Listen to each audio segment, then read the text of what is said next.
The billionaire didn't know why his 4-year-old autistic daughter kept pointing at the kitchen door, until the new housekeeper figured it out. Subscribe to the channel and comment where you're watching from. The first rays of dawn filtered through the floor-to-ceiling windows of the Blackwood mansion, casting long shadows across the pristine hardwood floors. Marcus Blackwood stood at his home office window, a steaming cup of black coffee in his hands, watching his 4-year-old daughter Emma through the glass that separated his world from hers.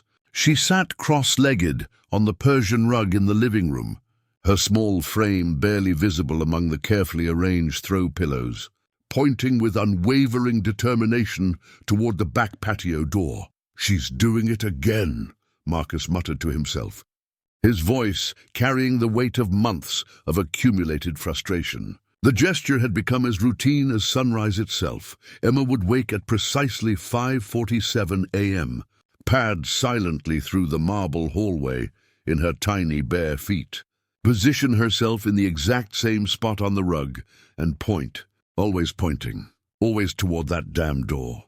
Marcus took a long sip of his coffee, the bitter taste matching his mood. At 42, he had built a tech empire worth $3 billion through obsessive attention to detail and an almost supernatural ability to predict market patterns. But this small girl, his daughter, his only remaining family, remained a puzzle he couldn't solve, no matter how many specialists he consulted or how much money he threw at the problem.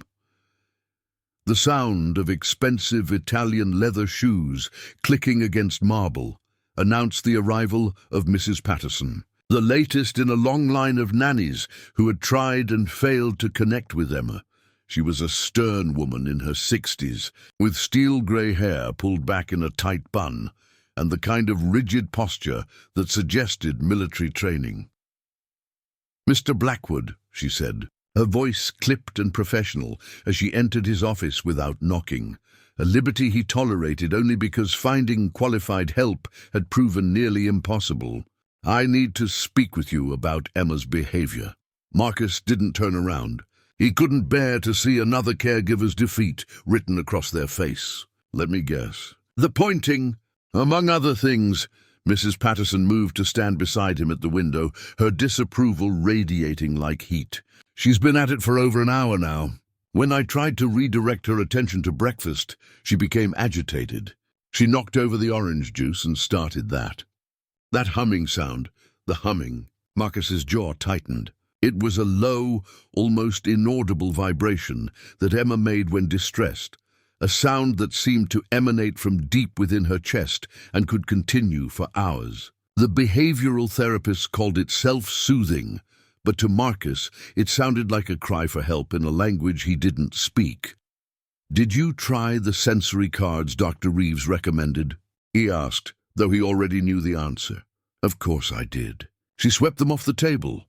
Mrs. Patterson's voice carried a hint of accusation, as if Emma's rejection of therapeutic interventions was somehow Marcus's fault. "Mr. Blackwood, I've worked with challenging children before, but Emma, she's different.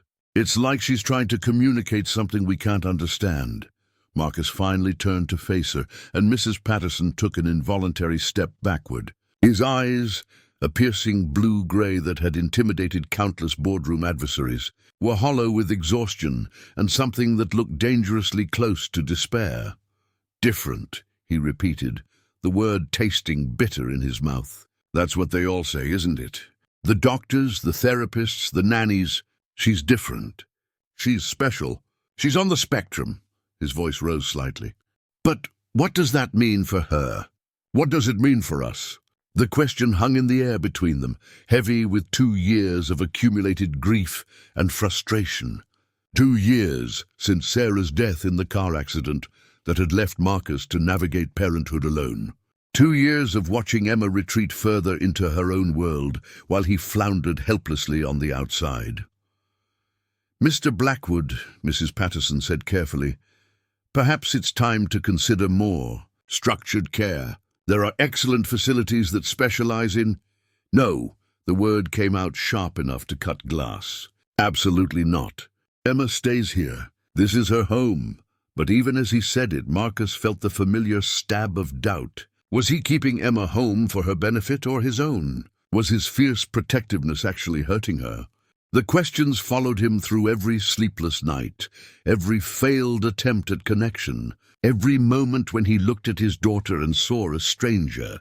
Through the window, Emma had risen from her position on the rug and was now standing directly in front of the patio door, her small palms pressed against the glass. The morning light illuminated her features, Sarah's delicate bone structure, her mother's dark hair that always seemed to capture and hold light. But Marcus's serious grey eyes that never seemed to blink quite enough. "She's beautiful," Mrs. Patterson said softly, perhaps recognizing the pain in Marcus's expression. "She is," he agreed, his voice barely above a whisper. "She's the most beautiful thing in my world, and I have no idea how to reach her." Emma began to tap against the glass, not randomly, but in a specific pattern. Tap, tap, pause, tap. Tap, tap, pause, tap. It was rhythmic, almost musical, like Morse code for a language that didn't exist. "How long has she been doing that?" Marcus asked, setting down his coffee cup with trembling hands. "The tapping just started this morning, but the pointing, Mr. Blackwood, it's been 4 months. Every single day, same time, same spot, same direction." Mrs. Patterson pulled out a small notebook from her apron pocket. "I've been keeping track as you requested. 5:47 a.m. every morning without fail. She points for exactly 47 minutes, then stops. 47 minutes. Marcus felt something cold settle in his stomach. There was precision in that number, intention. Emma might be nonverbal, might struggle with what doctors called typical social interaction, but there was nothing random about her behavior. There never was. "Mrs. Patterson," he said slowly, "what's in that direction? Beyond the patio, I mean." The nanny consulted her notebook again, though Marcus suspected she already knew. "The garden, sir. The area you had landscaped last spring. Though it's been neglected since Mrs. Blackwood's passing." Marcus felt the familiar clench in his chest at the mention of Sarah. She had been the one who loved gardens, who could make anything grow. After her death, he'd let the elaborate flower beds and vegetable gardens return to nature, partly from lack of time, mostly because tending them felt like another failure, another way he was letting his family down. "There's something else. Mr. Blackwood," Mrs. Patterson continued, her voice hesitant. "Yesterday, when I was cleaning the patio door, I found these." She reached into her pocket and pulled out several small objects, smooth stones, arranged in a precise line along the door's base. Emma must have placed them there. They're positioned exactly where her pointing focuses. Marcus took the stones from her hand, feeling their smooth surfaces, noting their careful gradation from light to dark. They weren't random rocks from the garden. They had been selected, arranged with purpose. His daughter, who couldn't tell him if she was hungry or tired or scared, had created something. A message, perhaps? A map to a destination he couldn't see. "What do you think it means?" he asked, though he wasn't sure he wanted to hear the answer. Mrs. Patterson shook her head slowly. "I don't know, sir, but I think Emma's trying to tell us something important, and I'm afraid I'm not the right person to figure out what that is." The admission struck Marcus like a physical blow, but he found himself nodding. Mrs. Patterson was the 6th nanny in 2 years, each one initially optimistic, gradually worn down by Emma's unique challenges and his own impossible expectations. "How much notice do you need?" he asked quietly. "I'd like to stay until you find a replacement." "But Mr. Blackwood," she paused, her professional composure cracking slightly. "Find someone who sees her gifts, not just her challenges. Emma's not broken. She's just speaking a language the rest of us haven't learned yet." As Mrs. Patterson left his office, Marcus remained at the window, watching his daughter continue her mysterious ritual. The morning sun was higher now, painting the neglected gardens in shades of gold and amber. Somewhere out there, beyond the patio door that captured Emma's attention so completely, lay answers he couldn't begin to imagine. He pressed his own palm against the cool glass, mirroring his daughter's position on the other side of the house.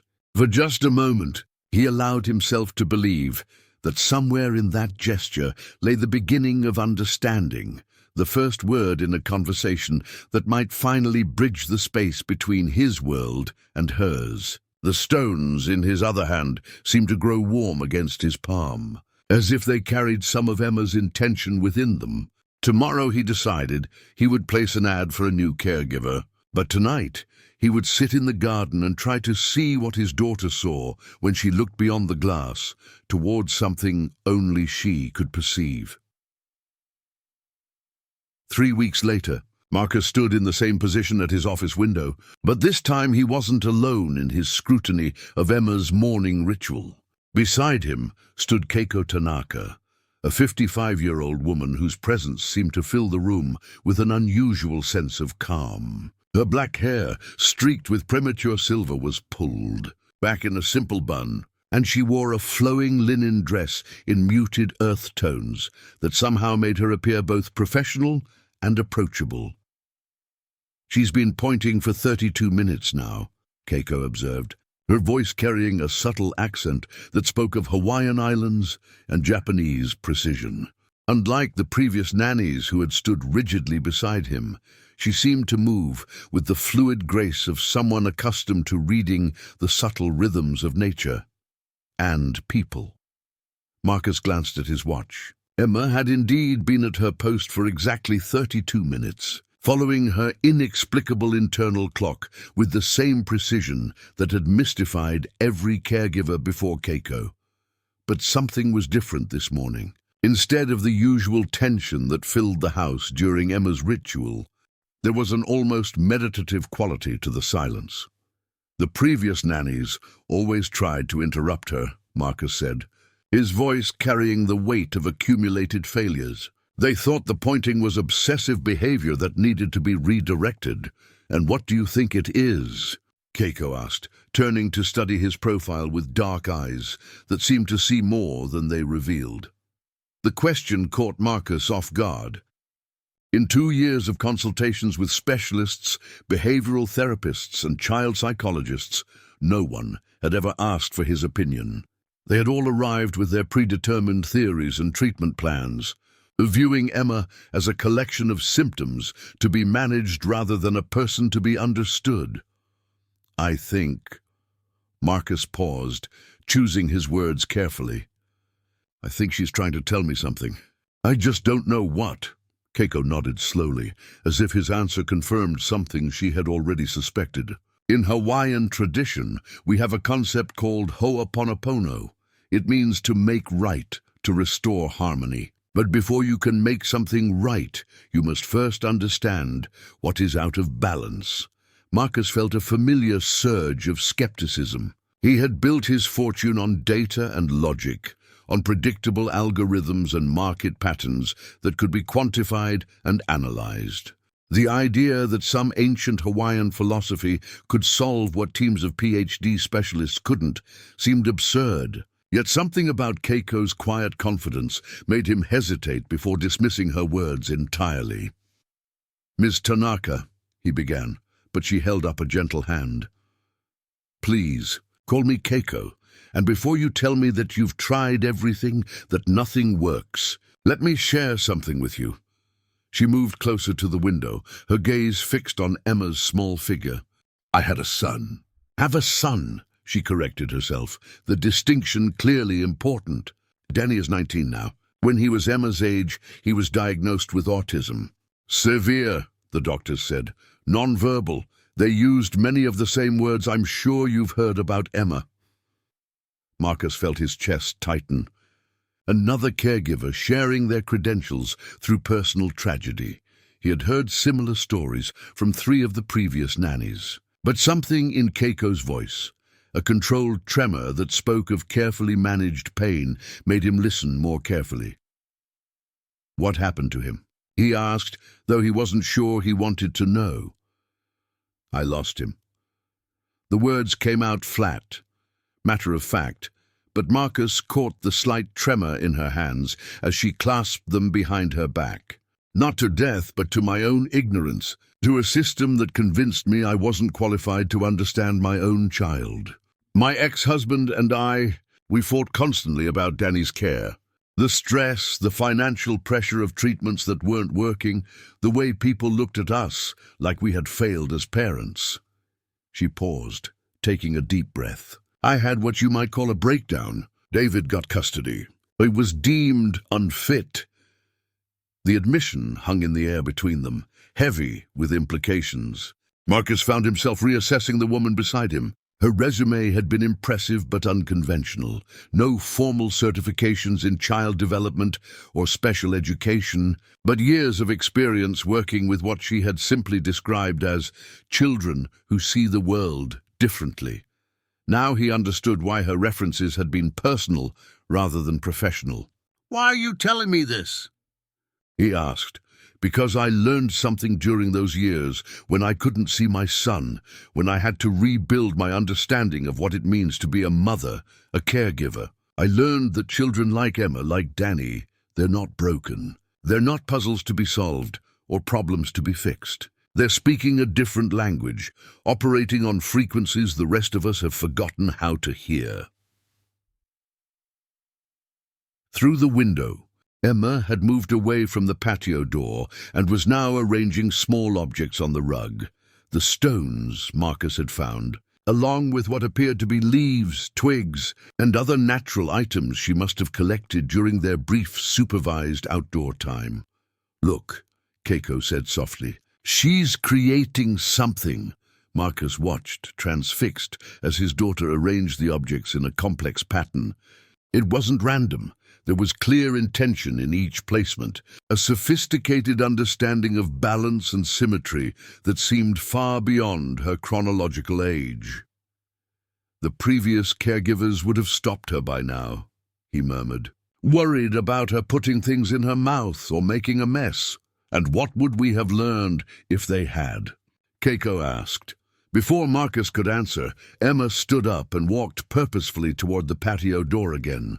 But this time, instead of pointing, she pressed both palms against the glass and began that low, humming sound that had always signaled distress. Except now, Marcus realized, it didn't sound distressed at all. It sounded almost musical.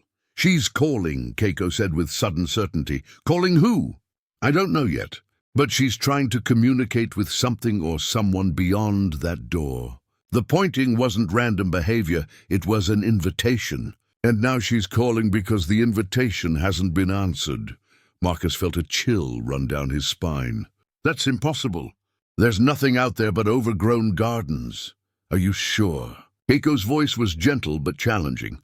"When was the last time you actually walked through those gardens? Really looked at what's there?" The question struck him like a physical blow. Marcus realized he hadn't set foot in the back gardens since Sarah's funeral. The space had been her domain, her joy, and after her death it had become too painful to visit. He had watched it slowly return to nature from the safety of his office window, but he had never actually walked the paths she had designed, never seen what remained of her careful plantings. "I can't," he said, the words coming out rougher than he intended. "I can't go out there." Keiko studied him with those penetrating dark eyes, and Marcus had the uncomfortable feeling that she was seeing straight through his carefully constructed defenses to the raw grief he kept buried beneath layers of work and routine. "Then perhaps," she said quietly. "Emma is calling for both of you." The statement hung between them as Emma's humming grew slightly louder, more insistent. Marcus found himself pressing his own palm against the office window, as if he could somehow reach through the glass to touch his daughter's hand on the other side of the house. "Ms. Tanaka." "Keiko," he corrected himself. "I need to be honest with you.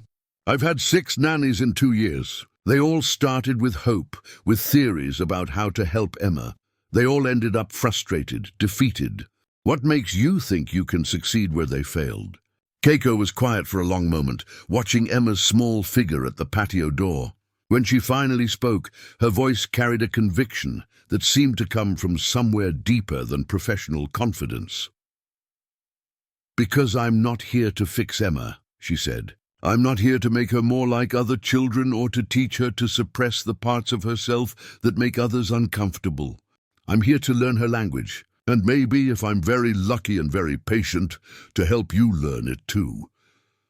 Marcus felt something shift inside his chest, a loosening of tension he hadn't realized he'd been carrying. For 2 years, he had been searching for someone who could change Emma, who could somehow bridge the gap between his daughter's world and his own. It had never occurred to him that the bridge might need to be built from his side as well. "There's something else you should know," he said, his voice barely above a whisper. "Emma was in the car when her mother died. She was unconscious when the paramedics arrived, but the doctors said she likely heard everything. The impact, the sirens, Sarah calling for help." He swallowed hard. "I sometimes wonder if her behavior, the way she's withdrawn from the world, if it's trauma rather than autism, or both." Keiko nodded slowly, her expression softening with understanding rather than pity. "Trauma and neurodiversity can coexist, Marcus. They can also heal together, given the right environment and approach." Emma's pointing toward the garden. "That's not random. Gardens are places of growth, of healing, of life emerging from death. Maybe she's been trying to lead you back to something you both need." As if summoned by their conversation, Emma suddenly stopped humming and turned toward the house. For a moment, Marcus could swear she was looking directly at him through the intervening walls and windows. Then she smiled, a rare, radiant expression that transformed her entire face, and waved. "Did you see that?" Marcus breathed. "I saw it," Keiko confirmed. "And I think she sees us too. The question is, are we ready to see her?" The morning air carried the scent of jasmine and neglected roses as Keiko stepped onto the back patio for the first time, Emma's small hand tucked trustingly in hers. It had taken 3 days of patient coaxing to convince Emma to actually open the door she had been pointing toward for months, and even now, the 4-year-old hesitated at the threshold, as if crossing into forbidden territory. "It's okay, little one," Keiko murmured in a voice soft as silk. She had learned that Emma responded better to whispered words than normal conversation, as if loud voices created static in whatever internal frequency she operated on. "We're just going to look, just going to listen." Marcus watched from his office window, his coffee growing cold in his hands as his daughter took her first tentative steps into what had once been Sarah's pride and joy. The manicured beds had long since surrendered to nature's chaos. Roses climbed wild over their trellises, herbs had spread beyond their borders, and morning glories wound through everything with persistent beauty. What should have looked like failure instead resembled a secret garden, mysterious and somehow alive in ways the original pristine landscaping had never been. Emma stopped abruptly 3 steps from the door, her head tilted at that particular angle that usually preceded either complete withdrawal or intense focus. Keiko waited, understanding instinctively that rushing would shatter whatever delicate process was unfolding. The morning seemed to hold its breath around them. Then Emma smiled, not the polite, vacant expression that doctors called inappropriate affect, but a genuine smile of recognition and joy. She pulled free from Keiko's hand and walked with sudden purpose toward a corner of the garden that Marcus couldn't see from his vantage point. "What is she doing?" he muttered, abandoning his coffee to move to a different window that offered a better view. What he saw stopped him cold. Emma had knelt beside a massive lavender bush that had grown far beyond its original boundaries, its purple spikes creating a fragrant fortress around a small clearing that hadn't existed in Sarah's original design. But it wasn't just the unexpected space that caught his attention. It was what Emma was doing there. She was arranging stones, not the random rock stacking that occupational therapists sometimes encouraged for fine motor development, but precise intentional placement that seemed to follow some invisible pattern. The stones were graduated by size and color, creating what looked almost like a miniature landscape, complete with pathways and what might have been tiny gardens.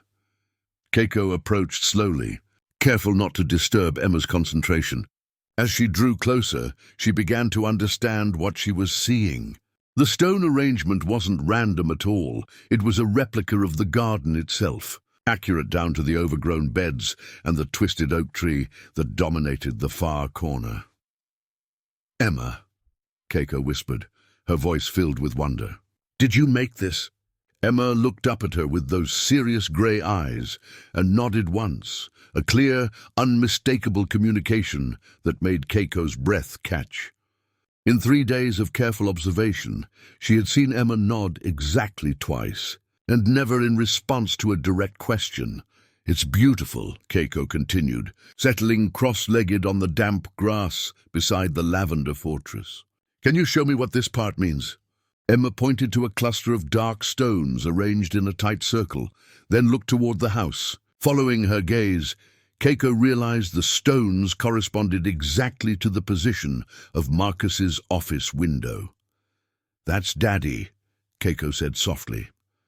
Another nod, more enthusiastic this time. Emma picked up a small white stone and placed it carefully beside the dark cluster, then looked at Keiko expectantly.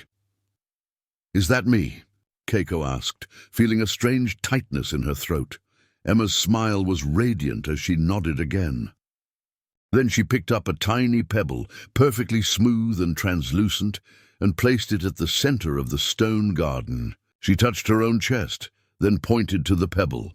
"That's you," Keiko breathed. "You're at the center of everything."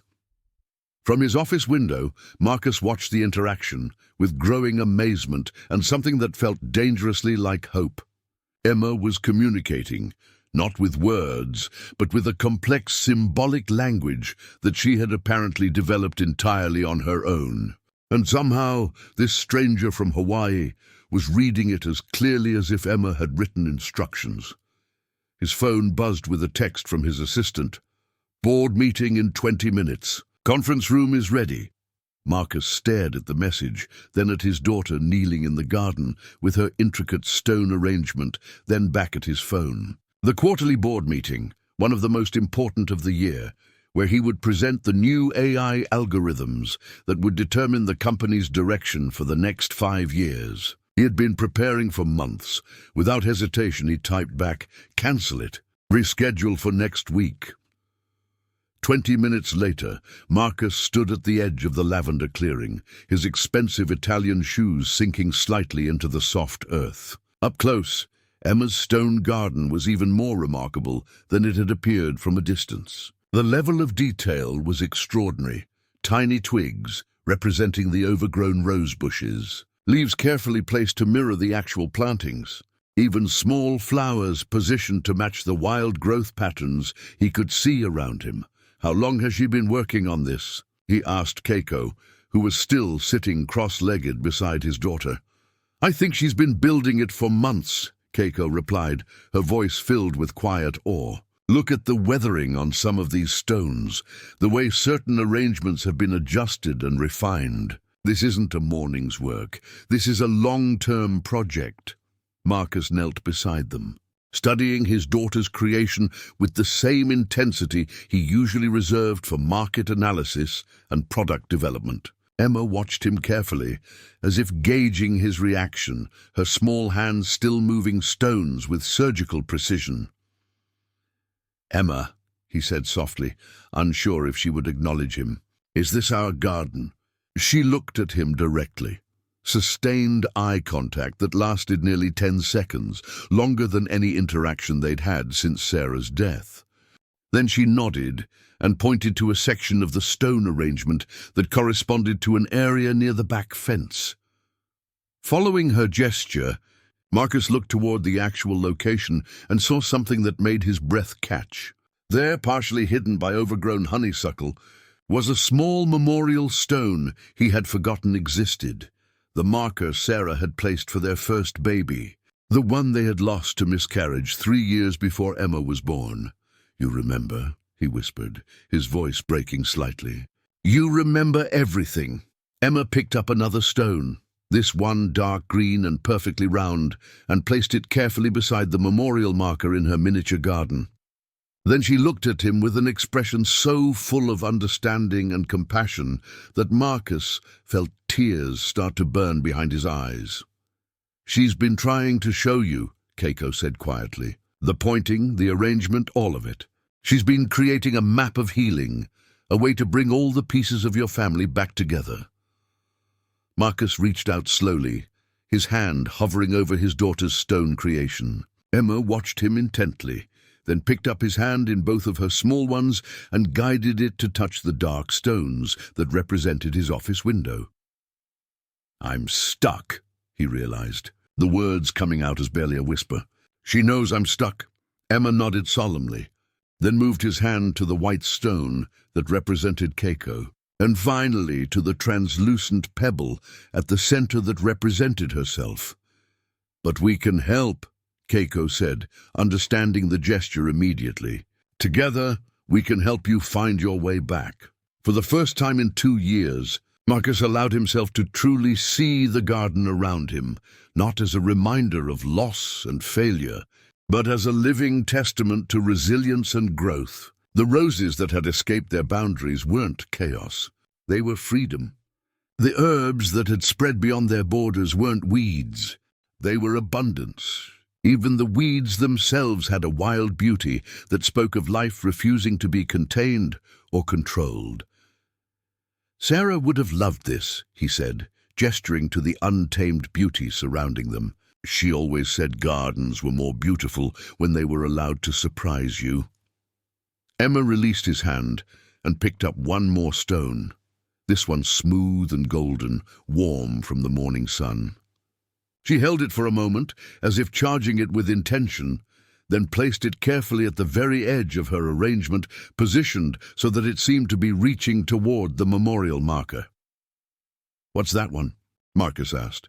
Emma looked at him with those wise grey eyes, then stood up and walked to the actual memorial stone. She brushed away the honeysuckle that had grown across its surface, revealing the engraved words, "Baby Sarah Blackwood, forever in our hearts."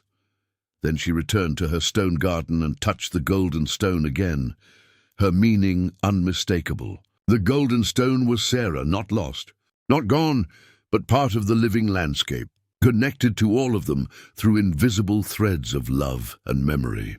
Marcus felt something break open inside his chest, a dam of grief and guilt that had been holding back not just sorrow, but joy and hope and connection. He looked at his daughter, really looked at her, and saw not a puzzle to be solved or a problem to be fixed, but a wise soul who had been patiently teaching him how to find his way home.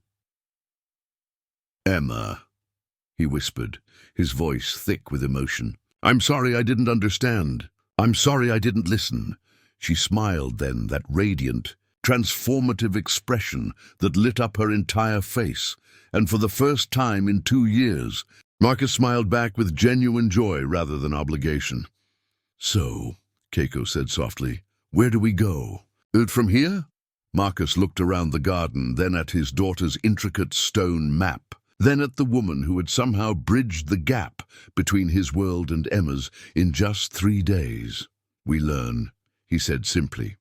"We learn Emma's language, and maybe we learn to speak it too." 2 weeks into their new routine, the Blackwood mansion had undergone a subtle but profound transformation. The sterile precision that had once characterized every room was giving way to something more organic, more alive. Mason jars filled with lavender and rosemary now sat on windowsills, their fragrance mixing with the crisp mountain air that flowed through windows Marcus had begun leaving open at Keiko's gentle suggestion.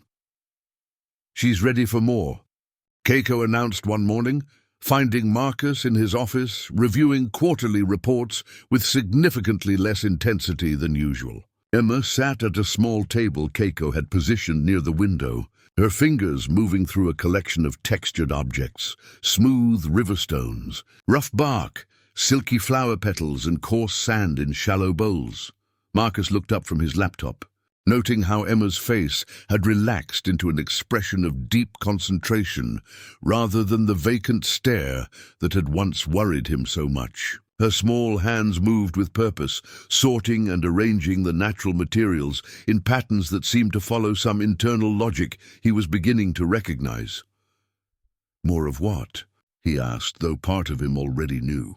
Over the past 2 weeks, he had watched his daughter's world expand incrementally under Keiko's patient guidance. Each new sensory experience seemed to unlock another layer of Emma's complex internal landscape. Structured communication, Keiko replied, settling into the chair across from his desk with the fluid grace that marked all her movements. Emma's been building vocabulary through touch and arrangement, but she's ready to start making more direct connections between her internal world and ours. As if summoned by their conversation, Emma looked up from her texture collection and walked purposefully to Marcus's desk. She climbed onto his lap, a gesture so rare and precious that he held his breath, afraid to move and break the spell. Then she took his hand and placed it palm down on the desk beside his keyboard. "She wants to show you something," Keiko observed, her voice carrying that quality of quiet wonder that had become familiar over the past weeks.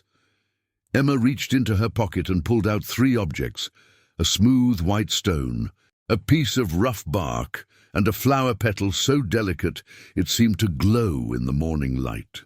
She placed them carefully on Marcus's palm, then looked at him expectantly. "I don't understand, sweetheart," Marcus said softly, his throat tight with the familiar frustration of miscommunication. Emma's expression didn't change. Instead, she picked up the smooth stone and pressed it against Marcus's cheek, then pointed toward Keiko. Next, she took the rough bark and held it against his hand, then pointed toward his laptop. Finally, she lifted the flower petal and touched it to her own lips, then pointed to the window overlooking Sarah's memorial stone. "Oh my God," Marcus breathed, understanding flooding through him like sudden sunlight. "Smooth is safe, that's Keiko. Rough is work, that's what I do all day. And soft." He looked at the delicate petal, then toward the garden where Sarah's presence still lingered in every overgrown bed and wild rose. "Soft is love. Soft is mommy." Emma nodded enthusiastically, her grey eyes bright with the joy of being understood. She gathered the 3 objects and arranged them in a small triangle on his palm. Connection, work, and love, all touching, all part of the same whole. Keiko leaned forward, her voice barely above a whisper. "Marcus, do you realize what just happened?" Emma created a tactile vocabulary to describe the 3 most important elements of her world. "And she taught it to you." The implications hit Marcus like a physical blow. His daughter wasn't just arranging random objects, she was developing a sophisticated communication system based on texture, weight, and symbolic meaning. The stone gardens, the morning pointing, the careful arrangement of natural materials, all of it had been language, a complex grammar of gesture and symbol that she'd been using to navigate and describe her environment. "How long?" he asked, his voice rough with emotion. "How long has she been trying to talk to me like this?" Probably since she could walk," Keiko replied gently. "Children like Emma often develop alternative communication systems when traditional language doesn't work for them. The tragedy is that most adults never learn to read those systems."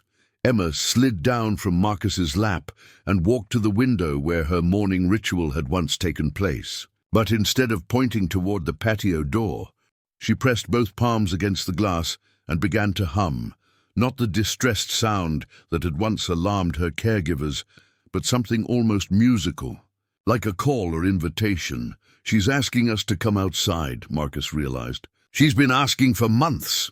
Without hesitation, he stood and followed his daughter to the patio door. Emma waited patiently as he fumbled with the lock. When was the last time he had actually opened this door himself? Then stepped outside with the confidence of someone entering familiar territory. The morning air was crisp with the promise of autumn, carrying scents Marcus hadn't noticed in years. Emma led them to her stone garden in the lavender clearing, but now Marcus could see that it had evolved significantly since their first visit 2 weeks ago. New pathways had been added, connecting different areas in intricate patterns. Tiny bridges made of twigs spanned imaginary rivers, and miniature groves of carefully arranged leaves created shaded spaces between the stone structures. It's a whole world, Marcus murmured, kneeling beside his daughter's creation. Emma, this is incredible. Emma beamed at the praise, then picked up a handful of small objects that Marcus now recognized as her communication tools. She selected a smooth river stone and placed it at the entrance to her miniature garden, then looked at him questioningly. That's the safe stone, Marcus said, proud that he understood. You want me to enter your garden? Emma nodded and handed him the stone. As Marcus placed it at the garden's entrance, Emma selected a piece of soft moss and positioned it carefully beside his stone. And that's the love moss, Marcus continued, his voice thick with emotion. For Mommy. But Emma shook her head gently and pointed to herself, then to the moss. Marcus felt his breath catch as understanding dawned. No, he whispered. That's for you. That's your love. Emma's smile was radiant as she nodded, then picked up the tiny translucent pebble from the center of her arrangement, the one that represented herself, and placed it directly on top of the moss and stone combination. She's showing you that her love connects everything, Keiko said softly, her own voice tight with emotion. The safety you provide, the work you do, the memory of Sarah, Emma's love is what holds it all together. Marcus felt tears start to burn behind his eyes as he looked at his daughter's intricate world with new understanding. Every stone placement, every careful arrangement, every morning ritual had been an attempt to show him something profound about the nature of connection and healing. Emma, he said, his voice barely controlled, can you teach me more? Can you show me how your language works? In response, Emma walked to a section of her garden that Marcus hadn't noticed before, a complex arrangement of different colored stones that seemed to correspond to times of day. She picked up a golden stone and held it up to catch the morning sunlight, then placed it at what appeared to be the eastern edge of her creation. Morning, Marcus said, and Emma nodded. Next, she selected a deep blue stone and positioned it at the opposite edge, then looked at the sky and pointed to where the sun would be in the evening, night. Marcus continued, and again Emma nodded approvingly. She continued the lesson, showing him white stones for cloudy days, clear crystals for rain, rough stones for wind, and smooth ones for calm weather. Each placement was deliberate, each position meaningful within the larger context of her miniature world. She's created an entire symbolic language, Keiko observed, her voice filled with professional amazement. Weather, emotions, relationships, time, all represented through texture, color, and spatial relationships. This is more sophisticated than some formal communication systems I've seen. Marcus watched his daughter arrange and rearrange her symbolic vocabulary, finally understanding that what he had interpreted as obsessive behavior was actually complex communication. Emma wasn't withdrawing from the world. She was creating her own world, one where everything had meaning and nothing was random. What else can you teach me? He asked Emma, settling cross-legged beside her garden with his expensive suit pants getting dirty from the damp earth. For the first time in 2 years, he didn't care about the cost of dry cleaning or the board meetings he was missing. Emma's eyes lit up with joy at the question, and she began pulling more objects from various pockets, feathers, shells, different types of seeds, and what appeared to be carefully preserved flower petals. As she began arranging them in new combinations, Marcus realized he was about to receive the most important education of his life. Not from Harvard professors or industry experts, but from his 4-year-old daughter who had been patiently waiting for him to learn her language all along. The sound of Marcus's raised voice echoed through the mansion's marble halls, a harsh intrusion into the careful peace that had been building over the past month. Emma, who had been arranging a new section of her stone garden with Keiko's quiet encouragement, froze at the familiar tone of anger and frustration that she hadn't heard in weeks. "I don't care what the board thinks about my absence," Marcus shouted into his phone, pacing behind his office window like a caged animal. "The Henderson acquisition can wait another day." But even as he spoke the words, Marcus felt the familiar knot of anxiety tightening in his chest. 3 postponed board meetings, a delayed product launch, and now his biggest competitor was circling the Henderson tech startup like a vulture. His assistant Jennifer had called 4 times that morning, her voice growing more strained with each conversation. "Mr. Blackwood," Jennifer's voice crackled through the speakerphone, "I understand that Emma's progress is important, but Voltec Industries just made an offer on Henderson's AI division. If we don't move now, then we don't move."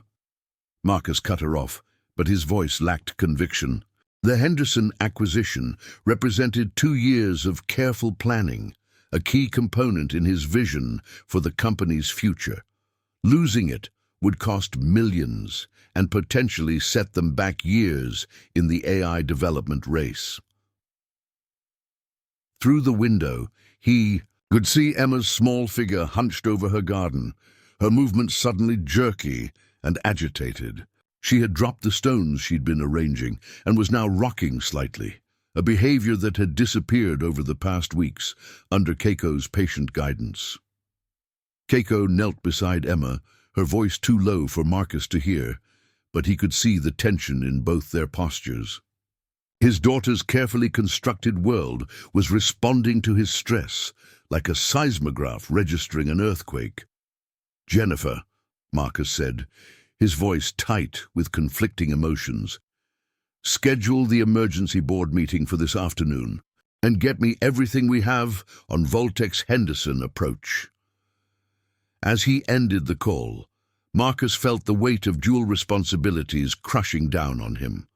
For the first time in weeks, he was being forced to choose between his daughter's needs and his company's survival. The choice should have been obvious. Emma came first, always, but the fear of failure, of losing everything he had built, clawed at him with familiar intensity. A soft knock on his office door interrupted his spiraling thoughts. Keiko entered, without waiting for permission, her usually calm demeanor showing cracks of concern. "We need to talk," she said simply, closing the door behind her. "If this is about the phone call, it's about Emma." Keiko's voice was firm, but not accusatory. "She's regressed 20 minutes into behaviors we haven't seen in a month. The rocking, the hand flapping, the disconnected stare. Your stress is affecting her more than you realize." Marcus sank into his desk chair, running his hands through his hair in a gesture of defeat. "I know. I can see it. But Keiko, you don't understand the pressure I'm under. This company isn't just my livelihood. It employs 800 people. If I keep neglecting business for Emma's needs, I could lose everything. And what would everything be worth if you lose Emma in the process?" The question hit Marcus like a physical blow, but before he could respond, the sound of breaking glass echoed from the direction of the patio. Both adults rushed toward the sound, finding Emma standing in the middle of her stone garden, her face streaked with tears as she stared at the shattered remains of one of Keiko's glass wind chimes. "Emma, sweetheart, it's okay," Marcus began. But his daughter turned away from him, her small body radiating distress in every rigid line. "No," Emma said clearly, her voice cutting through the morning air like a blade. Marcus stopped dead. In 4 years of life, Emma had never spoken a clear, intelligible word. The doctors had warned him that she might never develop verbal communication, that her form of autism made traditional speech unlikely, if not impossible. "Did she just—" he breathed. "No!" Emma repeated louder this time, her grey eyes fixed on the broken glass at her feet. "No! No! No!" The word came out like a dam bursting, months of accumulated frustration and confusion finally finding voice. Emma picked up one of her carefully arranged stones and threw it toward the house, then another, her precise movements dissolving into chaos as her miniature world began to collapse under the weight of emotions she couldn't otherwise express. "Emma, stop!" Marcus moved toward her, but Keiko caught his arm. Don't, she said firmly. She needs to release this. Your stress, the disrupted routine, the phone calls. She's been absorbing all of it. This is her breaking point. Marcus watched in horror as his daughter destroyed weeks of careful work, throwing stones and scattering the intricate arrangements that had been her primary means of communication. Each broken pattern felt like a step backward, a return to the isolation and frustration that had defined their relationship for so long. "This is my fault," he whispered, his voice breaking. "I did this to her." "No," Keiko said firmly, "this is not about fault. This is about choice. Emma is showing you what happens when the two most important parts of your life are in conflict. She can feel the tension, the way you're being pulled between your role as her father and your role as a business leader." Emma's tantrum was beginning to wind down. Her small body exhausted from the emotional release, she sank to her knees among the scattered stones, her breathing rapid and shallow. But instead of the vacant stare that usually followed her meltdowns, her eyes remained focused, aware, present. "What do I do?" Marcus asked, his voice barely above a whisper. "How do I choose between my daughter and my company?" "You don't," Keiko replied. "You find a third option." Before Marcus could ask what she meant, his phone buzzed with another text from Jennifer. The board was already assembling for the emergency meeting. Voltec's offer was real and aggressive. Henderson's CEO wanted an answer by 5 p.m.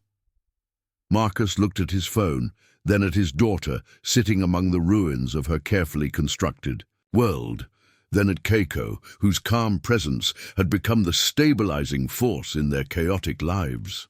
"Cancel the meeting," he said suddenly. "Marcus, cancel it, all of it. The Henderson acquisition, the board meeting, the whole damn thing." He was already dialing Jennifer's number, his decision crystallizing with startling clarity. "Jennifer, cancel everything. And get me a video conference set up on the patio. I'm bringing the board to me." As he spoke, Marcus walked to where Emma sat among her scattered stones. He knelt beside her, not caring about the grass stains on his $1,000 suit, and began carefully gathering the pieces of her broken wind chime. "I'm sorry, Emma," he said softly. "I forgot that your world and my world don't have to be separate. Maybe it's time I brought them together." Emma looked at him with those wise grey eyes, then picked up one of her smooth communication stones, the one that meant safe, and placed it carefully in his palm. "Yes," Marcus said, understanding immediately. "We're going to make this safe for both of us." As he helped Emma begin to rebuild her stone garden, Marcus felt something shift inside him. The fear of failure was still there. The pressure of responsibility still weighed on his shoulders. But for the first time in his adult life, he was going to try to build a solution rather than simply choose between impossible alternatives. "Keiko," he said, not looking up from the stones he was arranging under Emma's careful direction, "how do you feel about becoming the world's first autism consultant to a major tech corporation?" Keiko's surprised laugh carried the promise of possibilities neither of them had dared to imagine just hours before. "I think," she said, settling beside them in the grass, "that's exactly the kind of third option Emma has been trying to show us all along." The makeshift boardroom on the Blackwood Mansion's patio looked nothing like the sterile conference rooms where Marcus typically conducted business. Laptop screens and tablets were arranged on a weathered teak table that Sarah had chosen years ago, their sleek technology incongruous against the backdrop of wild roses and overgrown herb gardens. Board members appeared on video calls from their offices in San Francisco, New York, and London, their expressions ranging from confusion to barely concealed irritation. "Marcus, with all due respect," came the clipped voice of Eleanor Hartwell, the board's lead investor, "this is highly irregular. We're discussing a $50 million acquisition from your backyard."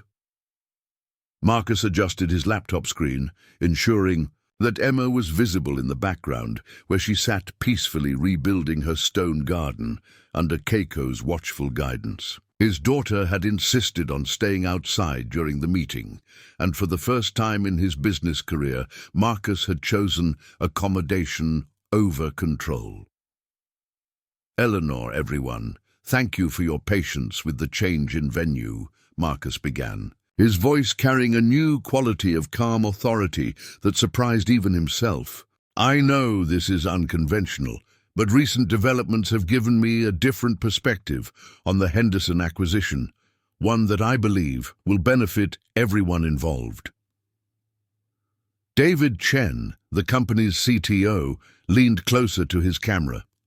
"What kind of developments? Our intelligence suggests Voltec's offer is aggressive. If we don't move quickly, we're not going to compete with Voltec," Marcus interrupted, causing a ripple of shocked murmurs from the various screens. "We're going to do something better. We're going to create something entirely new." Behind him, Emma had begun arranging stones in a new pattern, her movements fluid and purposeful. Marcus noticed that several board members' attention had been drawn to his daughter's precise work, their business-focused expressions softening slightly as they watched her careful manipulation of natural materials. "Marcus," Eleanor's voice carried a warning edge, "I hope you're not suggesting we abandon a strategic acquisition because of personal distractions. The board has a fiduciary responsibility." "What if I told you that the personal and professional might not be separate categories?" Marcus asked, turning his laptop so the camera captured both him and Emma's work area. "What if I told you that my 4-year-old daughter has been developing communication and pattern recognition systems that could revolutionize how we approach artificial intelligence?"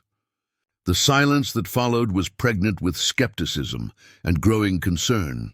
Marcus could practically hear his board members questioning his sanity, wondering if the stress of single parenthood had finally broken their famously rational CEO. Emma looked up from her stones at that moment, as if sensing the attention focused on her, instead of the withdrawal or distress that stranger scrutiny usually triggered. She smiled and held up a complex arrangement of colored stones that seemed to pulse with internal logic. "Jesus," David Chen breathed, his voice barely audible through the computer speakers. "Marcus, what exactly is she doing?" Marcus felt his heart rate accelerate as he realized this was the moment, the point where he either convinced his board that his daughter's unique gifts had business value or lost credibility entirely. "Keiko," he called softly, "could you explain what Emma is showing us?" Keiko rose gracefully from her position beside Emma and moved closer to the laptop cameras. "Emma has developed what we call a tactile symbolic language. She uses texture, color, weight, and spatial relationships to communicate complex ideas. What you're seeing isn't random play. It's sophisticated pattern recognition and symbolic thinking."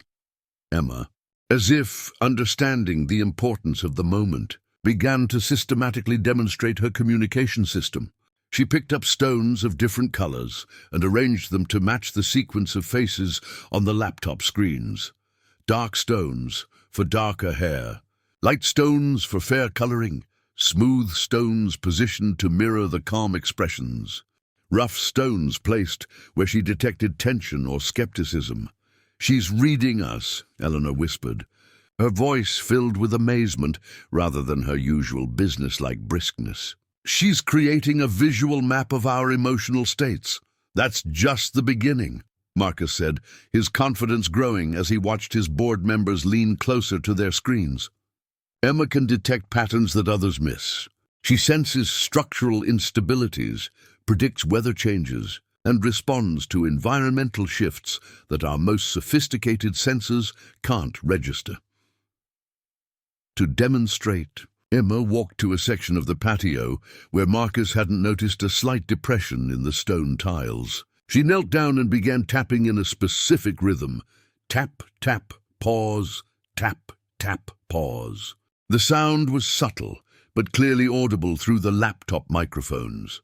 "The patio is settling unevenly," Keiko explained. "Emma detected the instability weeks ago through vibration patterns. She's been trying to communicate the structural issue through her stone arrangements. David Chen was frantically taking notes, his expression shifting from skepticism to fascination. Marcus, are you suggesting that children with autism might have sensory processing abilities that could inform AI development?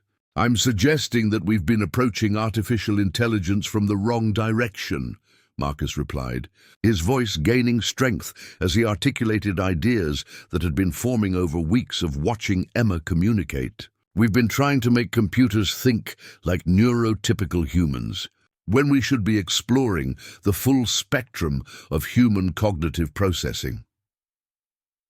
Emma had moved to her rebuilt stone garden and was now creating what appeared to be a three-dimensional graph, with different colored stones representing various data points. As she worked, Keiko quietly narrated her process.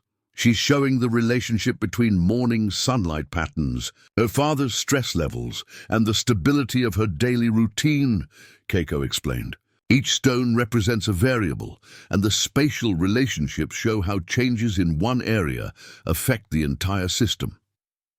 That's systems thinking, Eleanor breathed. That's exactly the kind of holistic analysis we've been trying to program into our neural networks. Marcus felt a surge of recognition, the same feeling he'd experienced in college when a particularly elegant algorithm had suddenly revealed its inner logic. Emma wasn't just communicating. She was modeling complex systems using intuitive processes that their most advanced AI programs struggled to replicate. The Henderson acquisition was about buying their pattern recognition algorithms, he continued, his business instincts kicking into high gear. But what if instead of acquiring existing technology, we developed something entirely new? What if we created the first AI research division specifically focused on neurodivergent thinking patterns?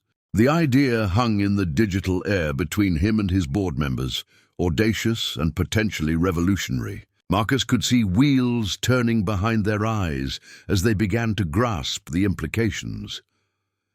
You're talking about a complete pivot from our acquisition strategy, Eleanor said slowly. The financial risk would be minimal compared to the potential breakthrough, David interrupted, his excitement now clearly visible. Marcus, if what you're showing us is scalable, if we could develop algorithms based on these alternative processing methods, we could leapfrog every competitor in the field, finished Robert Kim, their normally reserved CFO. The applications would be endless: medical diagnostics, environmental monitoring, predictive analytics. Emma looked up from her stone arrangement at that moment, her grey eyes moving from face to face on the laptop screens, as if she understood the significance of their conversation. Then she smiled, that radiant, transformative expression that Marcus had learned was her way of indicating deep satisfaction, and carefully placed one final stone at the center of her creation. The stone was translucent, catching and reflecting the morning light like a tiny prism. As Emma positioned it, the entire arrangement seemed to come alive, the various colored stones suddenly appearing as part of a larger, more complex pattern that none of them had seen before. What does that mean? Eleanor asked, her voice hushed with something approaching awe. Marcus looked at his daughter, then at Keiko, then at the faces on his laptop screens, board members who had come to question his judgment and were leaving as converts to a vision none of them had imagined an hour ago. It means, he said, his voice filled with certainty and hope, that Emma just approved our business plan. The laughter that erupted from the laptop speakers was genuine and warm, the sound of people who had discovered something unexpected and wonderful. As his board members began discussing timelines, budgets, and research protocols with renewed energy, Marcus watched his daughter continue to refine her stone arrangement with the quiet confidence of someone who knew her contribution was valued. For the first time since Sarah's death, Marcus felt like he was building something worthy of his family's legacy, not just wealth or corporate success, but understanding itself, The transformation of the Blackwood mansion over the next 6 weeks was nothing short of remarkable. What had once been a sterile monument to technological success was becoming something entirely different, a living laboratory where the boundaries between home, research facility, and therapeutic environment blurred into something unprecedented. Dr. Sarah Chen, no relation to the company's CTO, stood in what had once been Marcus's formal dining room, now converted into a sensory research space filled with texture walls, sound-dampening panels, and carefully calibrated lighting systems. As the leading autism researcher from Stanford, whom Marcus had convinced to join their project, she watched Emma work with an expression of barely contained scientific excitement. "The pattern complexity is increasing exponentially," Dr. Chen murmured to Keiko, who had become the project's unofficial coordinator. 3 weeks ago, Emma was working with simple color and texture associations. "Now look at this." Emma sat at a large table covered with what appeared to be hundreds of different objects: stones, shells, pieces of wood, metal fragments, fabric samples, and synthetic materials of varying compositions. But she wasn't just arranging them randomly. She had created what could only be described as a 3-dimensional algorithm, with objects connecting to each other in ways that seemed to follow complex logical rules. "She's modeling weather prediction," Keiko explained, her voice filled with the wonder that still accompanied each new discovery about Emma's abilities. "Yesterday's rain, today's sunshine, tomorrow's cloud patterns." She's processing meteorological data through tactile relationships that our computers can't even register. Marcus entered the room carrying 2 cups of coffee and wearing clothes that would have been unthinkable in his previous life: grass-stained jeans, a Stanford University t-shirt that Dr. Chen had given him, and sneakers that showed evidence of regular garden walks. The transformation in his appearance reflected deeper changes that had surprised everyone, including himself. "Any breakthroughs today?" he asked, settling beside Emma at her work table. His daughter looked up at him and smiled, then handed him a smooth piece of obsidian that she had designated as his communication stone. Over the past month, Emma had assigned specific objects to each person in her expanding world. Marcus was obsidian, dark, smooth, and formed under pressure. Keiko was mother of pearl, iridescent, protective, and shaped by water. Dr. Chen was quartz crystal, clear, structured, and able to transmit energy. Each assignment had proven remarkably accurate in capturing the essence of the person it represented. "She's been working on something new," Dr. Chen said, pulling up a chair to join them at the table. "Emma, can you show your father the connection patterns you discovered?" Emma nodded enthusiastically and began moving objects in her arrangement. She took Marcus's obsidian stone and placed it at one corner of the table, then selected several other objects and created a pathway between his stone and a cluster of items at the opposite corner. "What's over there?" Marcus asked, following the pathway with his eyes. Emma picked up a photograph that had been positioned among the objects, a picture of Sarah that Marcus kept in his wallet. Then she selected a small pink shell and placed it carefully beside the photograph. "That's your communication stone for Sarah," Keiko said softly. "Emma created it last week." Marcus felt his breath catch. "But Sarah isn't here to communicate." Emma shook her head firmly and moved to a section of her arrangement that had been growing more complex each day. She picked up the pink shell and placed it at the center of a circle of other objects, then looked at Marcus with an expression of profound seriousness. "She's showing you that Sarah is still communicating," Dr. Chen said, her scientific objectivity warring with clear emotional investment in Emma's well-being. "Through the garden, through Emma's memories, through the choices you make each day, Emma sees those connections as real and ongoing." Before Marcus could fully process this revelation, the doorbell rang. Emma immediately stiffened, her body language shifting from open engagement to defensive alertness. Unexpected visitors had always been a source of stress for her, But today something was different. Instead of withdrawing, she quickly gathered specific objects from her arrangement. Her own translucent stone, Keiko's mother of pearl, and what appeared to be a rough piece of granite that Marcus didn't recognize. "Who's that stone for?" he asked, but Emma was already moving toward the front hallway with purposeful steps. Marcus and Keiko exchanged concerned glances before following. At the front door stood a teenage boy, tall, lanky, with the kind of awkward intensity that marked adolescence navigating the complexities of growing up different. His dark hair fell across his eyes, but when he looked up at Emma, his smile was brilliant and genuine. "Emma," he said, his voice carrying the slight formal tone that many people on the spectrum used when concentrating on social interaction. "I'm Danny Tanaka. I think you've been expecting me." Emma nodded solemnly and held out the piece of granite, rough, strong, and formed under intense geological pressure. Danny took it with the careful reverence of someone who understood its significance. Keiko stepped forward, her composure cracking slightly. "Danny, how did you—" "Dad said you were working with a girl who communicates like I used to," Danny replied. His attention still focused primarily on Emma. He thought maybe I could help translate.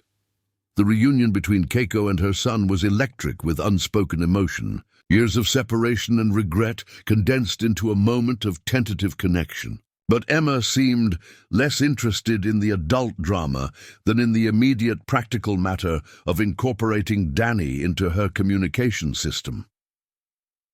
She led him to the sensory research room, chattering in her unique combination of gestures, object arrangement, and the occasional clear word. Danny followed her with the kind of focused attention that suggested he was receiving and processing information at a rate that amazed the watching adults. "She's telling me about the weather patterns," he said after several minutes of intense concentration, "and about how your stress levels affect the stability of her daily routine, and—" He paused, his expression growing more serious.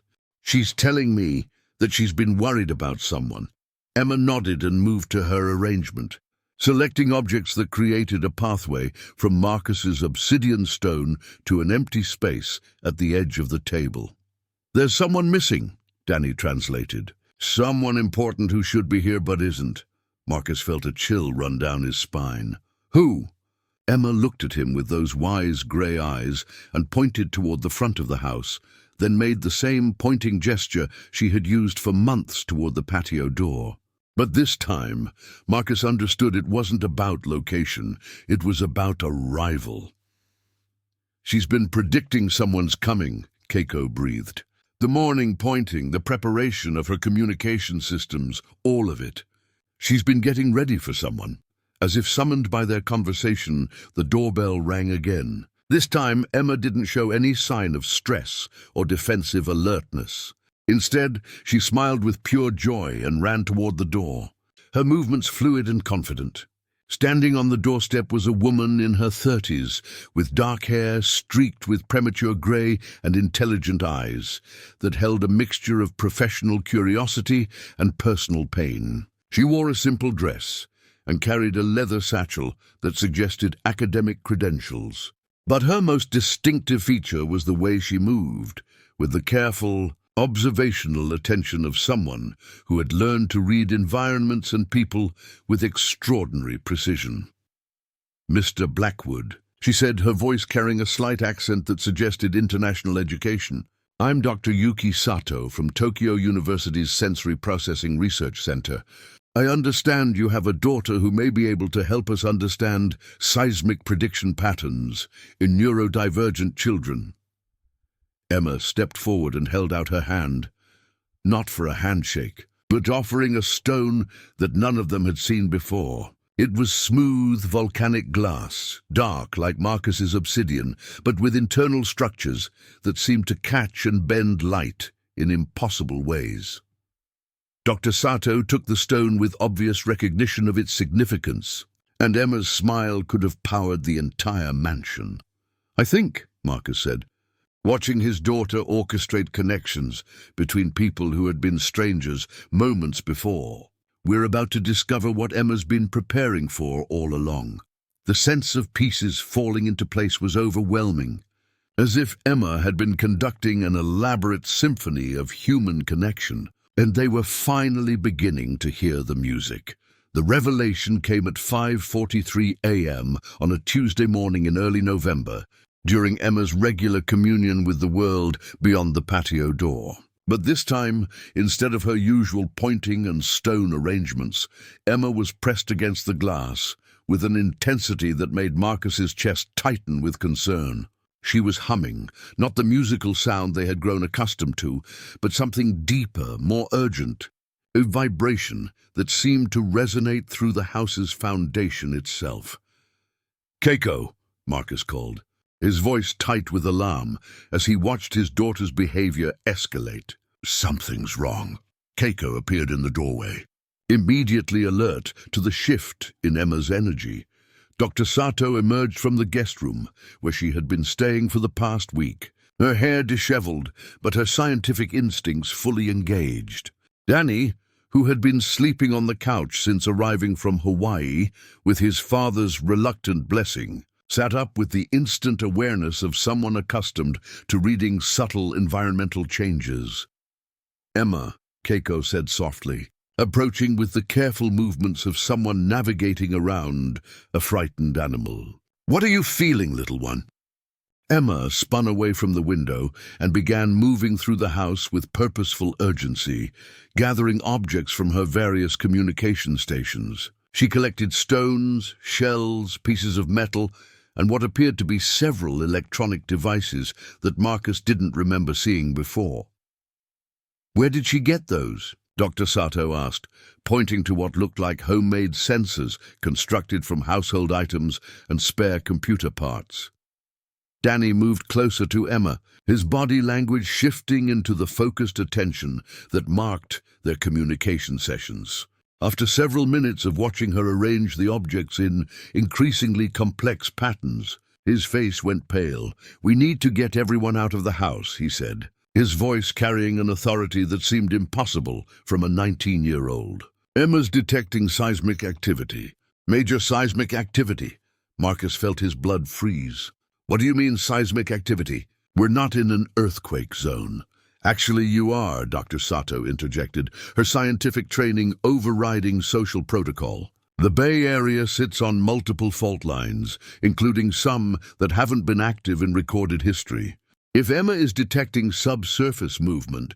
She was interrupted by Emma's sudden stillness. The humming stopped abruptly, replaced by a silence so complete it seemed to press against their eardrums. Emma stood motionless in the center of her arrangement, her head tilted at that particular angle that indicated she was processing information beyond normal sensory range.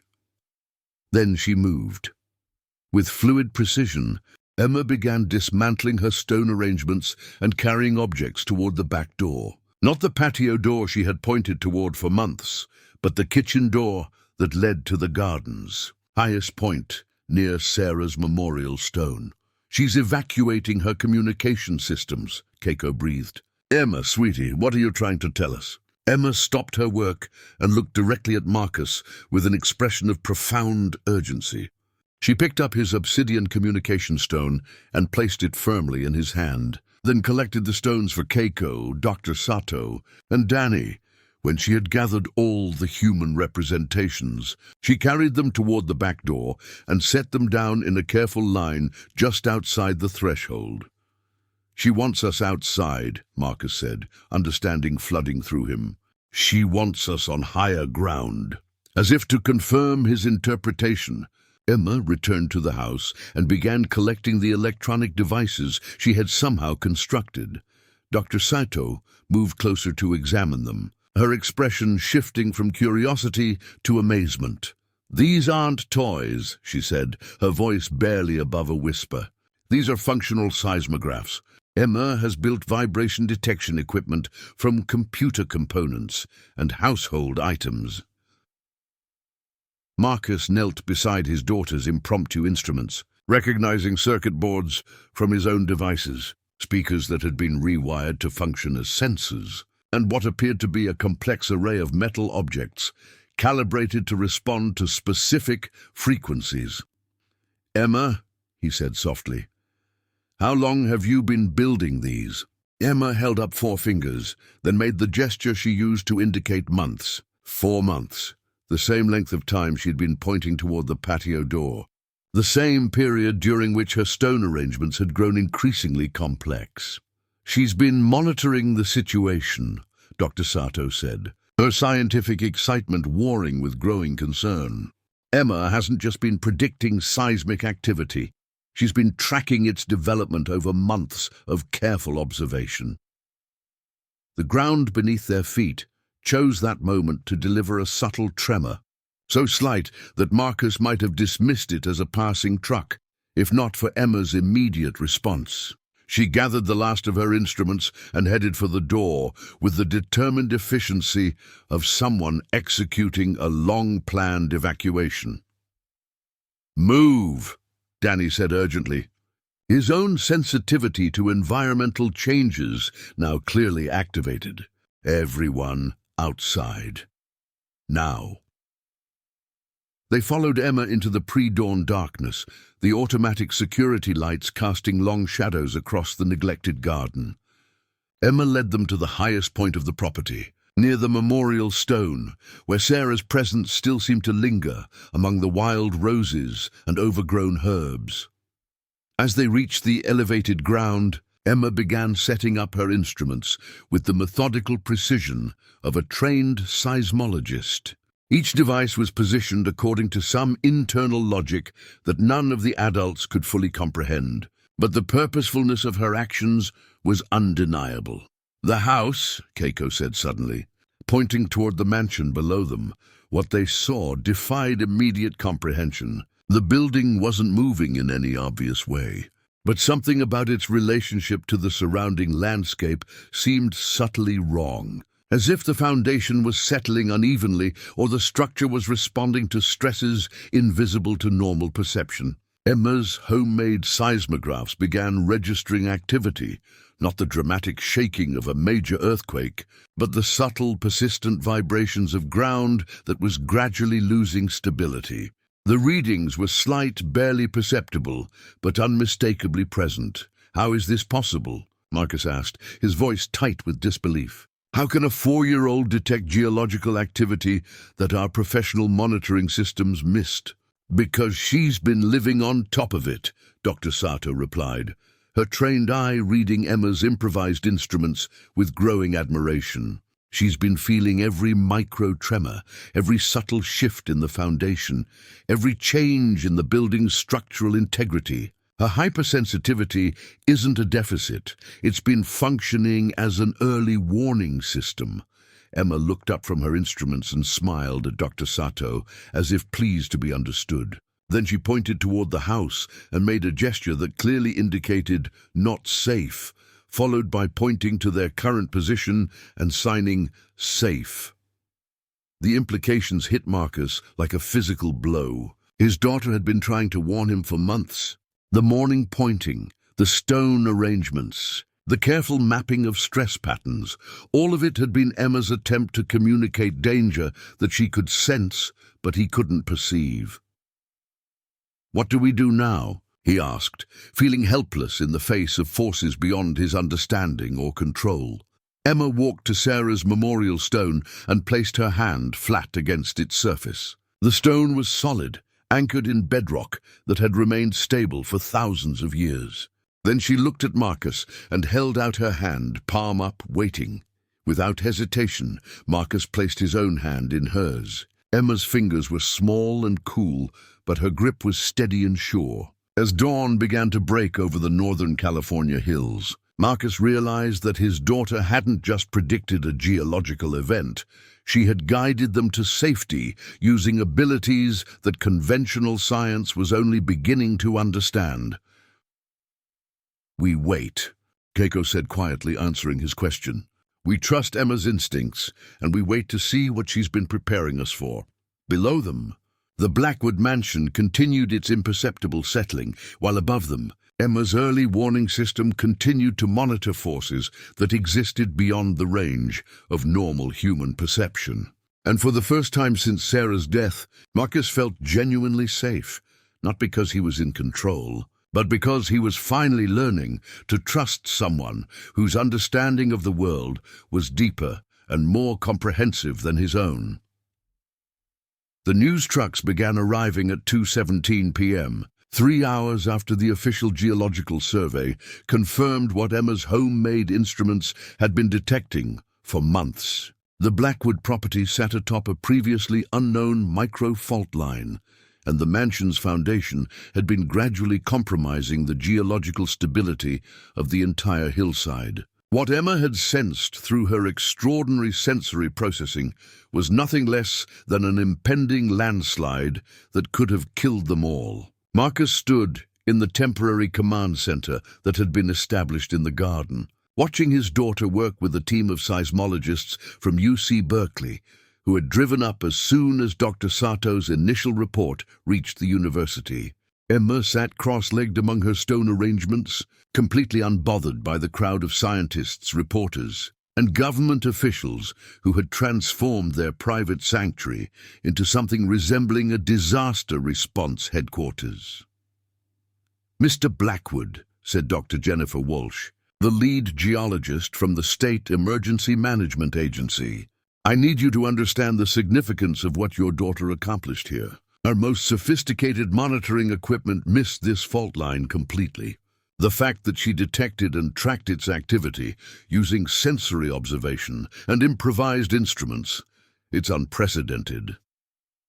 Marcus watched Emma demonstrate her earthquake prediction methods to a fascinated group of researchers.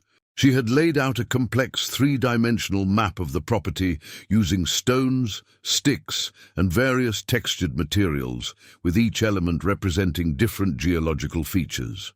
When she pressed her hand against certain sections of her model, the corresponding real-world locations showed measurable seismic activity on the professional equipment the scientist had brought. "How is she doing that?" asked Dr. Michael Torres from the USGS, his voice filled with scientific wonder.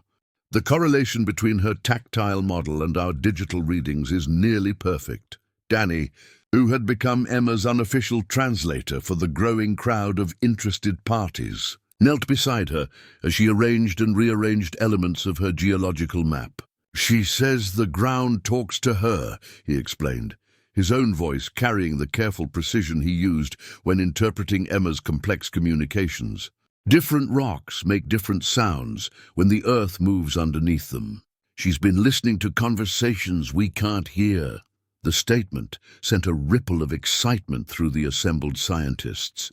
Dr. Sato was frantically taking notes, her academic composure barely containing her enthusiasm for what was clearly a breakthrough in understanding neurodivergent sensory processing.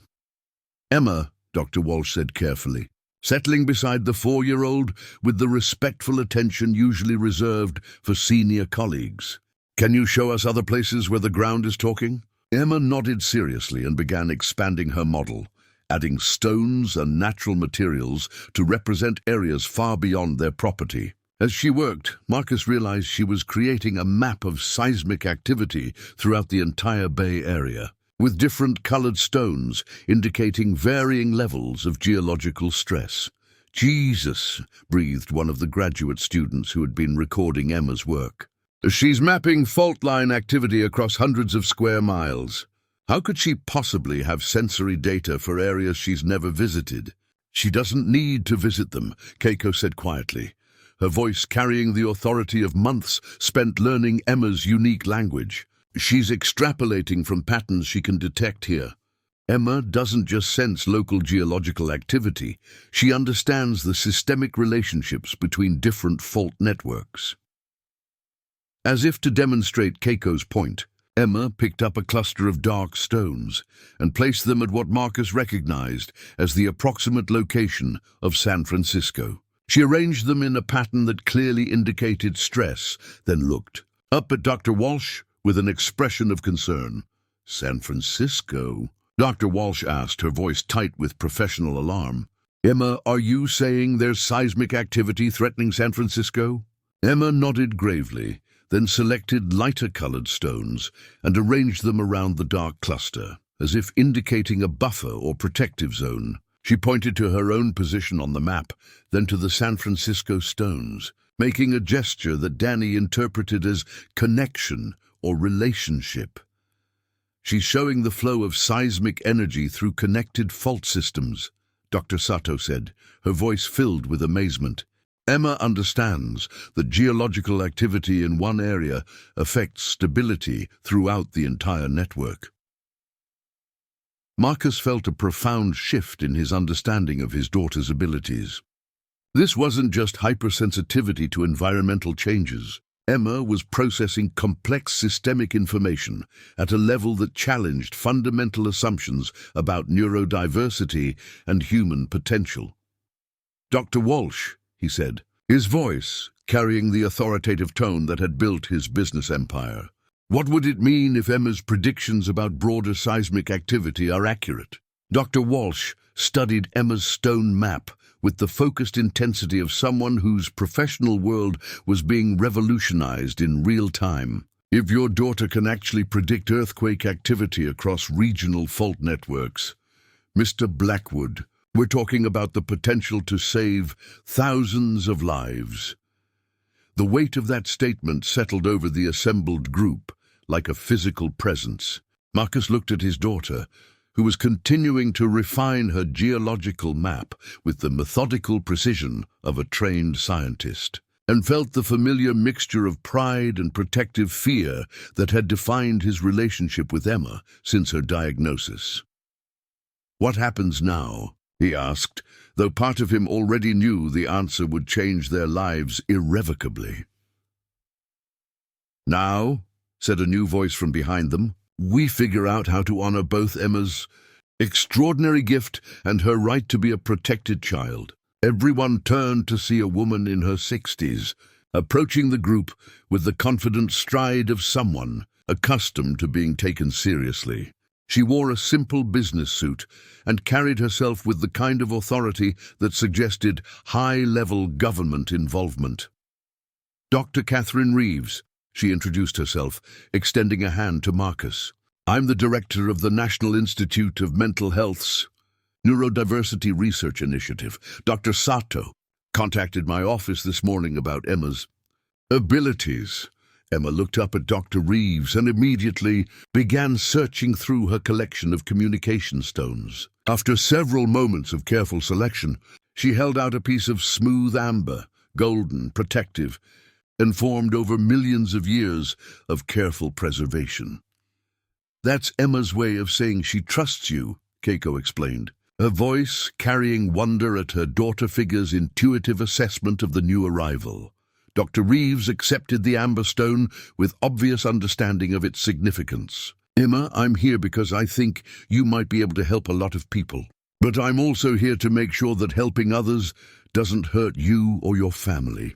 Emma nodded solemnly, then returned to her geological map. But now she began adding new elements, small figures carved from different materials, representing people in various locations throughout her seismic model. As she placed each figure, she looked up at the assembled adults as if checking for their understanding.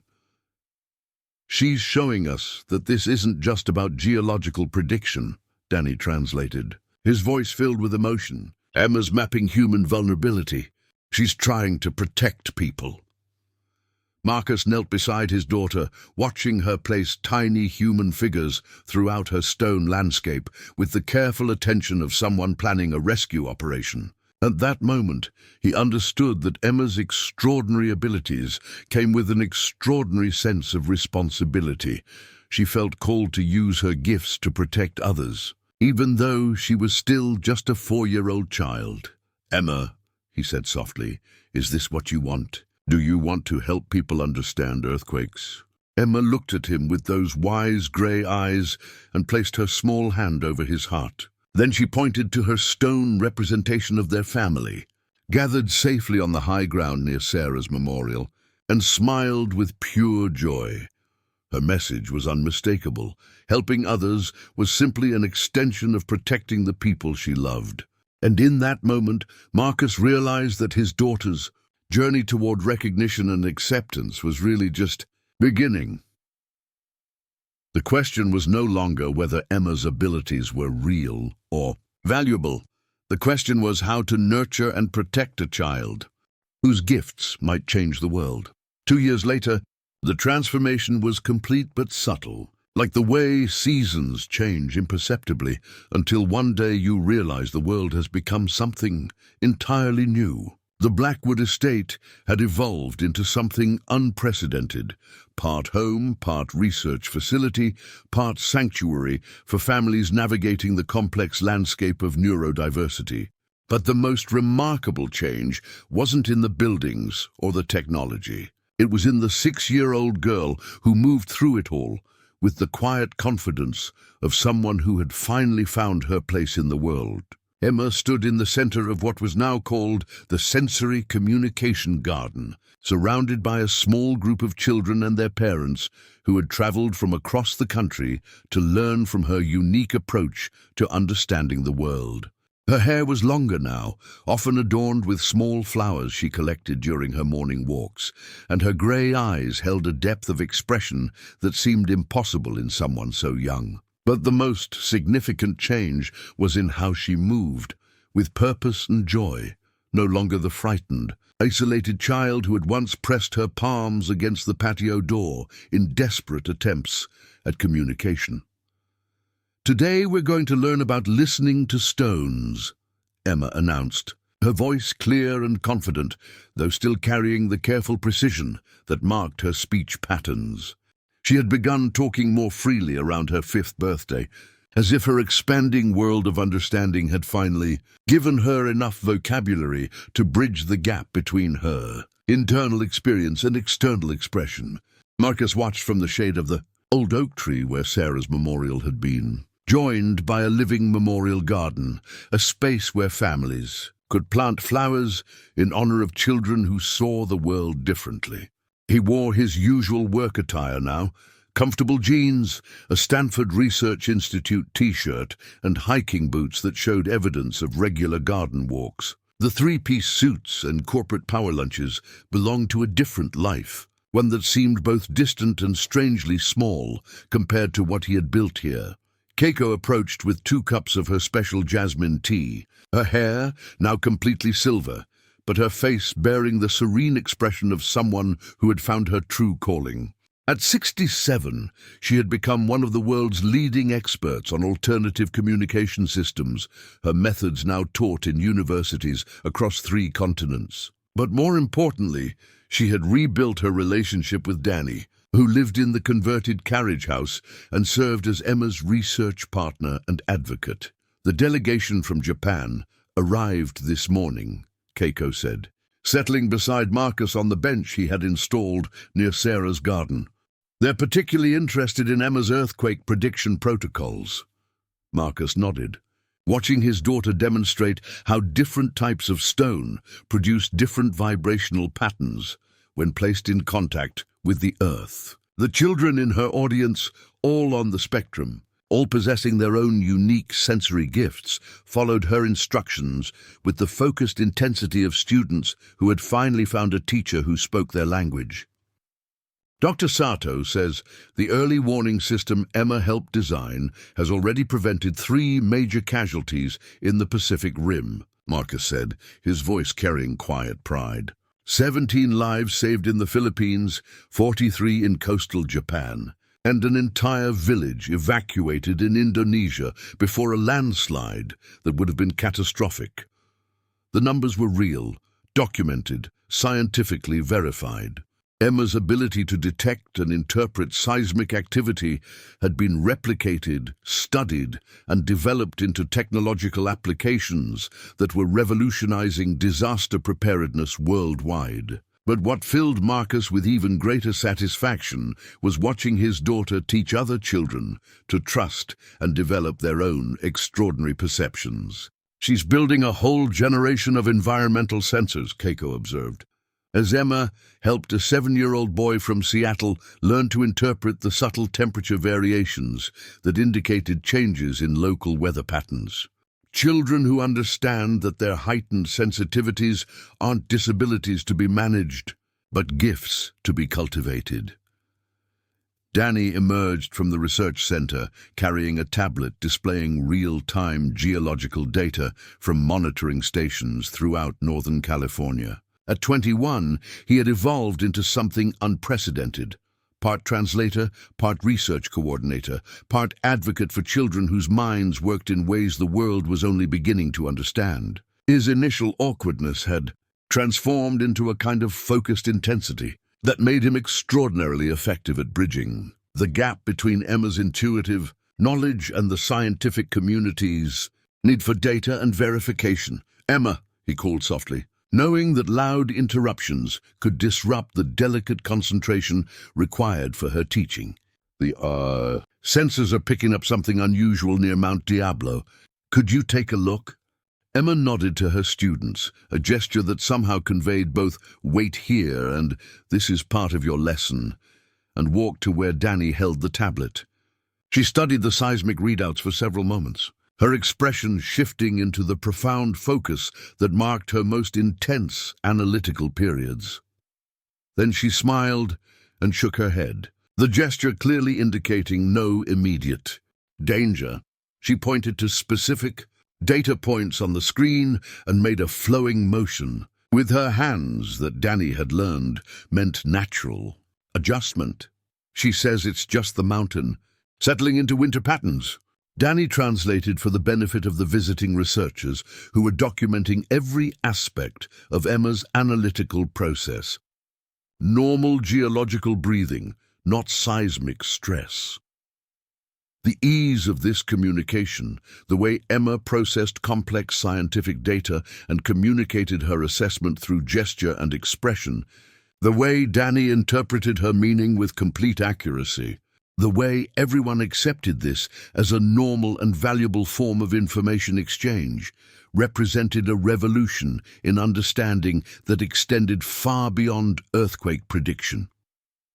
Dr. Reeves approached the group, now accompanied by a small entourage of international researchers, government officials, and documentary filmmakers who were capturing Emma's story for what would become a groundbreaking series about neurodiversity and human potential. At 68, Dr. Reeves had become the leading advocate for what was now called neurodivergent environmental sensing, using her position at the National Institute of Mental Health to fund research and support families worldwide. "Emma," Dr. Reeves said warmly, "the United Nations delegation would like to present you with something special." Emma looked up from her student group with polite attention, though Marcus could see the slight tension in her posture that indicated social anxiety. Even after years of growing confidence and expanding recognition, his daughter still found large groups of unfamiliar adults challenging to navigate. A woman in formal UN attire stepped forward, carrying a small wooden box inlaid with mother-of-pearl. "Emma Blackwood," she said formally, "on behalf of the United Nations International Strategy for Disaster Reduction, I would like to present you with the Sasakawa Award for Disaster Risk Reduction in recognition of your revolutionary contributions to earthquake prediction and early warning systems." Emma accepted the box with the grave seriousness she brought to all formal occasions, but Marcus could see the confusion in her eyes. Awards and recognition were adult concepts that didn't align naturally with her understanding of the world. She opened the box, revealing a crystal sculpture shaped like a stylized wave, beautiful, but meaningless within her tactile communication system. Emma studied it for a moment, then looked up at the UN representative with an expression that was both polite and puzzled. "Thank you," Emma said carefully, using the social protocols Keiko had helped her develop for interactions with unfamiliar adults. "This is very pretty." But then she did something that perfectly captured who she had become. She reached into her pocket and pulled out one of her communication stones, a piece of smooth jade that she had designated for growth and healing. She offered it to the UN representative with the same careful ceremony with which she had received the crystal award. "This is for helping people learn to listen," Emma said, her voice carrying the quiet authority that marked her most profound statements. "Thank you for helping people understand that different minds can help the world." The exchange, formal recognition meeting, authentic communication, official ceremony transformed into genuine human connection, brought tears to Marcus's eyes. His daughter had learned to navigate the adult world without losing the essential qualities that made her extraordinary. As the delegation continued their visit, Emma returned to her students and the real work that filled her days. She was teaching them to create their own sensory gardens, to trust their unique perceptions, and to understand that their differences were sources of strength rather than deficits to be overcome. Marcus remained on the bench, watching his daughter work and thinking about the journey that had brought them to this moment. 2.5 years ago, he had been a man trapped by his own limitations, unable to see beyond his daughter's challenges to recognize her gifts. Now he was part of something larger, a growing movement that understood neurodiversity not as a collection of disorders to be treated, but as human variation to be celebrated and cultivated. "She's happy," Keiko observed, settling beside him again as they watched Emma guide a young girl through the process of creating a tactile weather prediction system using shells and smooth stones.